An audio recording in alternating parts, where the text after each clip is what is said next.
വിദ്യാർത്ഥി യുവജന രംഗത്തെ സമ്പന്നമായ പ്രവർത്തന പാരമ്പര്യവുമായാണ് കെ.ജി. ശിവാനന്ദൻ സിപിഐയുടെ തൃശൂർ ജില്ലയിലെ അമരക്കാരനാവുന്നത്. തൊഴിലാളി സംഘടനാ രംഗത്തും വ്യക്തിമുദ്ര പതിപ്പിച്ച ശിവാനന്ദൻ എഴുത്തുകാരനും പ്രഭാഷകനും കൂടിയാണ്. കൊടുങ്ങല്ലൂർ സ്വദേശിയായ കെ.ജി. ശിവാനന്ദൻ ബാലവേദി വിദ്യാർത്ഥി സംഘടനാ പ്രവർത്തനങ്ങളിലൂടെയാണ് രാഷ്ട്രീയത്തിൽ പ്രവേശിച്ചത്. ശ്രദ്ധേയമായ തൊഴിലല്ലെങ്കിൽ ജയിൽ പ്രക്ഷോഭകാലം മുതൽ സമരരംഗത്ത് സജീവമായിരുന്നു. AIYF കൊടുങ്ങല്ലൂർ മണ്ഡലം സെക്രട്ടറി, ജില്ലാ സെക്രട്ടറി, സംസ്ഥാന സെക്രട്ടറി തുടങ്ങിയ ചുമതലകൾ വഹിച്ചു. AIYF സംസ്ഥാന സെക്രട്ടറിയായിരിക്കെ കാസർഗോഡ് നിന്നും കൊച്ചിയിലേക്കുള്ള കാൽനട മാർച്ചിന്റെ ക്യാപ്റ്റനായിരുന്നു. നിരവധി സമരങ്ങളിൽ പങ്കെടുക്കുകയും നയിക്കുകയും ചെയ്തു. ഓഹരി വിൽപ്പന നടത്തിയപ്പോൾ മോഡേൺ ബ്രെഡ് കമ്പനിയിലേക്ക് നടത്തിയ ശ്രദ്ധേയമായ സമരത്തിന് നേതൃത്വം നൽകി. സമരമുഖത്ത് വെച്ച് പലതവണ പോലീസ് മർദ്ദനത്തിനിരയായി. ജയിൽവാസവും അനുഷ്ഠിച്ചു.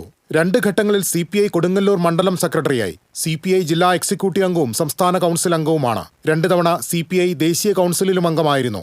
ഇപ്പോൾ AITUC ജില്ലാ സെക്രട്ടറിയും സംസ്ഥാന സെക്രട്ടറിമാരിൽ ഒരാളുമാണ്. കേരള ലാൻഡ് ഡെവലപ്മെന്റ് കോർപ്പറേഷന്റെ ചെയർമാനായിരുന്നു. കൊടുങ്ങല്ലൂർ ടൗൺ സഹകരണ ബാങ്കിന്റെ ചെയർമാനായും പ്രവർത്തിച്ചു. പ്രാസംഗികനും എഴുത്തുകാരനുമാണ്. 3 ഗ്രന്ഥങ്ങൾ ഇതിനോടകം പ്രസിദ്ധീകരിച്ചിട്ടുണ്ട്. TCV news, Irinjalakuda.